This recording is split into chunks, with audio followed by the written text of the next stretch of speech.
కురుక్షేత్రం కేవలం 18 రోజుల్లో ఒక తరం మొత్తం తుడిచిపెట్టుకుపోయింది. ఇక్కడ తలపడిన వాళ్ళు శత్రువులు కారు. అన్నదమ్ములు, తాతలు, గురువులు, మనవళ్ళు. ఒకే రక్రక్తం.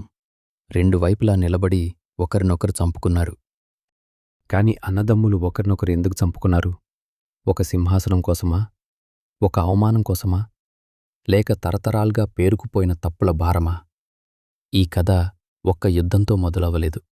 ఒక్క ప్రతిజ్ఞతో మొదలైంది.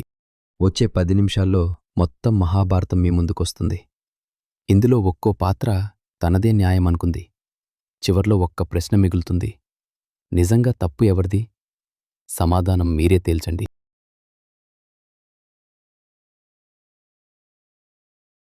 కథ మొదలయ్యేది హస్తినాపుర రాజు శంతనుడితో. మొదటి భార్య గంగ కుమారుడు దేవవ్రతుడు, అసమాన వీరుడు, రాజ్యానికి వారసుడు. కాని శంతనుడు మళ్లీ జాలరి కన్య సత్యవతిని ప్రేమించాడు. ఆమె తండ్రి ఒక్కటే షరతు పెట్టాడు. సింహాసనం సత్యవతి సంతానానికే దక్కాలి. తండ్రి బాధ చూడలేక దేవవ్రతుడు ఒక భయంకరమైన ప్రతిజ్ఞ చేశాడు. తాను ఎప్పటికీ రాజు కాను, పెళ్లి చేసుకోను, సంతానం కనను అని. ఆ త్యాగానికి దేవతలే పూలు కురిపించారు. ఆనాటిమించి అతను భీష్ముడయ్యాడు. భీషణ ప్రతిజ్ఞ చేసినవాడు. ఈ ఒక్క ప్రతిజ్ఞే వంశానికి పునాది, శాపము. సత్యవతి కుమారుడు విచిత్రవీర్యుడు వారసుల్లేకుండానే చనిపోయాడు. వంశం అంతరించిపోయే స్థితిలో మహర్షి వ్యాసుడి అనుగ్రహంతో ముగ్గురు జన్మించారు. పుట్టుకతోనే అంధుడైన ధృతరాష్ట్రుడు, పాండువర్ణంతో పుట్టిన పాండురాజు, వివేకవంతుడైన విదురుడు. పెద్దవాడైన అంధుడని ధృతరాష్ట్రుడికి పట్టం దక్కలేదు. సింహాసనం పాండురాజుకు దక్కింది. కాని ఒక శాపం వల్ల పాండురాజు రాజ్యాన్ని వదిలి అడవులకు వెళ్ళిపోయాడు. తాత్కాలికంగా హస్తినాపురం అందరాజు చేతికి వచ్చింది. ఈ ఒక్క మలుపు రేపటి యుద్ధానికి బీజం వేసింది. ధృతరాష్ట్రుడికి గాంధారి ద్వారా 9 కొడుకులు. వాళ్లే కౌరవులు. పెద్దవాడు దుర్యోధనుడు. పాండురాజుకు కుంతి, మాద్రి ద్వారా దేవతల వరాలతో 5. వాళ్లే పాండవులు.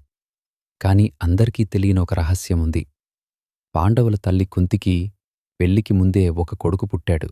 సూర్యుడి వరంతో కుంతికి పుట్టిన ఆ బిడ్డను లోకభయంతో ఆమె నదిలో వదిలేసింది. ఒక సూతుడు అతన్ని పెంచాడు. అతనే కర్ణుడు. అర్జునుడికి సాటిరాగల విలుకాడు. కాని కులం పేరుతో అందరి ముందూ అవమానం ఎదురైనప్పుడు ఒక్కడే లేచి అతన్ని రాజును చేశాడు. అతనే దుర్యోధనుడు. ఆ రుణం కర్ణుడి విధేయతను శాశ్వతంగా కట్టిపడేసింది. ద్రోణాచార్యుడు ఇరు వంశాలకు అస్త్రవిద్య నేర్పాడు. అర్జునుడు అతని ప్రియశిష్యుడు, గొప్ప విలుకాడు. కాని ఏకలవ్యుడు అనే అడవి కుర్రవాడు తనంత తానే నేర్చుకుని అర్జునుడిని మించిపోతే గురుదక్షిణగా వాడి బొటనవేరునే అడిగాడు ద్రోణుడు. ప్రతిభకు కూడా అప్పుడే హద్దులు గీశారు. పాండవులెదుగుతున్న కొద్దీ దుర్యోధనుడి భయం పెరిగింది. లక్కతో కట్టిన ఒక ఇంట్లో వాళ్ళ నిద్రలోనే తగలబెట్టాలని కుట్రపన్నాడు. కాని విదురుడి రహస్య హెచ్చరికతో పాండవులు తప్పించుకున్నారు. సొంత బంధువులే ప్రాణం తీయాలనుకున్నారంటే ఈ శత్రుత్వం ఎంత లోతుకు వెళ్ళిందో అర్థమవుతుంది. మారువేషంలో ఉన్న అర్జునుడు ద్రౌపది స్వయంవరాన్ని గెలిచాడు. తల్లిమాట తప్పకూడదని ద్రౌపది 5 పాండవులకు భార్య అయింది. చివరికి రాజ్యం రెండుగా చీలింది. పాండవులు బంజరు భూమిని ఇంద్రప్రస్థంగా మార్చి మాయాసభతో ఒక వైభవ నగరాన్ని నిర్మించారు. ఇంద్రప్రస్థ వైభవం చూసి దుర్యోధనుడు ఈర్ష్యతో రగిలిపోయాడు. మాయాసభలో నీటిని నేలగా భ్రమించి జారిపడ్డాడు. ఎవరో నవ్వారని అతని అహం గాయపడింది. పాండవులను నేరుగా యుద్ధంలో ఓడించలేడు కాబట్టి మేనమామ శకుని ఒక కుటిల ఎత్తు వేశాడు. ధర్మరాజు యుధిష్ఠిరుడికి జోదమంటే బలహీనత. శకుని మాయ పాచికలతో ఆట మొదలైంది. యుధిష్ఠిరుడు ఒక్కొక్కటిగా ఓడాడు. సంపద, రాజ్యం, తమ్ముళ్ళు, చివరికి తనను తానే ఓడిపోయాడు. ఇంకా ఆగలేదు. నిండు సభలో భార్య ద్రౌపదిని కూడా పందెంగా పెట్టాడు. గెలిచామంటూ కౌరవులు ద్రౌపదిని జుట్టుపట్టి సభలోకి లాక్కొచ్చారు. దుశ్శాసనుడు ఆమె వస్త్రాన్ని లాగబోయాడు. కాని ఒక అదృశ్య శక్తి ఆమెను కాపాడింది. పెద్దలంతా తలదించుకుని మౌనంగా చూశారు. ఆ మౌనమే అసలు నేరం. భీముడు అక్కడికక్కడే ప్రతిజ్ఞ చేశాడు. ఈ అవమానానికి రక్తంతోనే సమాధానం అని. రెండోసారి ఆడిన పందెంలో ఓడి పాండవులు 12 అడవులకు 1 ఏడాది అజ్ఞాతవాసానికి వెళ్లాల్సొచ్చింది. అజ్ఞాతంలో ఎవరైనా గుర్తిస్తే మళ్ళీ 12 ఒక్క ఆట రాజ్యాన్ని, గౌరవాన్ని, శాంతిని మింగేసింది. ఇక యుద్ధం ఖాయమైంది. అడవిలో పాండవులు కృంగిపోలేదు. యుద్ధానికి సిద్ధమయ్యారు. అర్జునుడు హిమాలయాలు దాటి ఘోర తపస్సు చేసి దేవతల నుంచి దివ్యాస్త్రాలు సంపాదించాడు. ఒక్కో అస్త్రం ఒక్కో మహావిధ్వంసం. ఈ 13 వాళ్ళ కోపాన్ని పదునెక్కించాయి. ఒక సరస్సు దగ్గర ఒక యక్షుడు యుధిష్ఠిరుణ్ణి ప్రశ్నలడిగాడు. జీవితంలో అత్యంత ఆశ్చర్యకరమైనది ఏమిటి అని అడిగితే యుధిష్ఠిరుడు ఇలా అన్నాడు: రోజూ కళ్లముందు మనుషులు చనిపోతున్నా మిగిలిన వాళ్ళు తాము శాశ్వతమని భ్రమించి బతకడమే అన్నిటికన్నా పెద్ద ఆశ్చర్యం. ఈ కథ కేవలం ఖడ్గాలది కాదు, ప్రశ్నలది కూడా. అజ్ఞాతవాసం పూర్తి చేసుకుని పాండవులు తిరిగొచ్చారు. యుద్ధం వద్దని కృష్ణుడే స్వయంగా రాయబారానికి వెళ్ళాడు. కనీసం 5 ఊళ్ళిస్తే చాలన్నాడు. దుర్యోధనుడి సమాధానం కఠినం. సూదిమొన మోపేంత నేల కూడా ఇవ్వను అన్నాడు. మాటలు ముగిశాయి. ఇక మిగిలింది కురుక్షేత్రమే. యుద్ధభూమిలో ఎదురుగా తన వాళ్ళనే చూసి అర్జునుడు విల్లు కింద పడేశాడు. అప్పుడు కృష్ణుడు చెప్పిన మాటలే భగవద్గీత. ఫలితం గురించి కాదు, నీ ధర్మం గురించి ఆలోచించు, నీ కర్తవ్యం నువ్వు నిర్వర్తించు. ఆ ఒక్క సంభాషణ ఈ యుద్ధాన్ని మించి నిలిచిపోయింది. 18 రోజుల యుద్ధం. 4 మహారథుల పతనం చుట్టూ తిరుగుతుంది. భీష్ముడు, ద్రోణుడు, కర్ణుడు, దుర్యోధనుడు. వీళ్లల్లో ఒక్కొక్కరు కూలినప్పుడల్లా వాళ్లతో పాటు ఒక్కో ధర్మం కూడా కూలింది. మొదటి 10 రోజులు తాత భీష్ముడిదే పైచేయి. ఆయన్ని ఓడించటం అసాధ్యం. చివరికి స్త్రీగా జన్మించిన శిఖండిని ముందు నిలిపి అతనిపై ఆయుధం ఎత్తని భీష్ముడిపై అర్జునుడు బాణాలు కురిపించాడు. అంపశయ్యపై పడిన భీష్ముడు యుద్ధమంతా చూస్తూ ఉండిపోయాడు. మరణాన్ని తానే ఎంచుకునే వరం అతనిది. ద్రోణుడి సారథ్యంలో కౌరవులు అభిమన్యుణ్ణి చక్రవ్యూహంలో బంధించి ఒంటరివాడిపై అందరూ చుట్టుముట్టి అన్యాయంగా చంపారు. ప్రతీకారంతో పాండవులు ఒక ఎత్తు వేశారు. అశ్వత్థామ చనిపోయాడు అనే అర్ధసత్యంతో ద్రోణుణ్ణి కుంగదీశారు. ఆయుధం విడిచి ధ్యానంలో కూర్చున్న గురువును దృష్టద్యుమ్నుడు సంహరించాడు. కర్ణుడు ఘటోత్కచుడిపై తన అమోఘమైన శక్తిని వాడాల్సి వచ్చింది. అర్జునుడి కోసమే దాచిన ఆ ఆయుధం వృధా అయింది. చివరి పోరులో ఒక శాపం ఫలించి కర్ణుడి రథచక్రం భూమిలో కూరుకుపోయింది.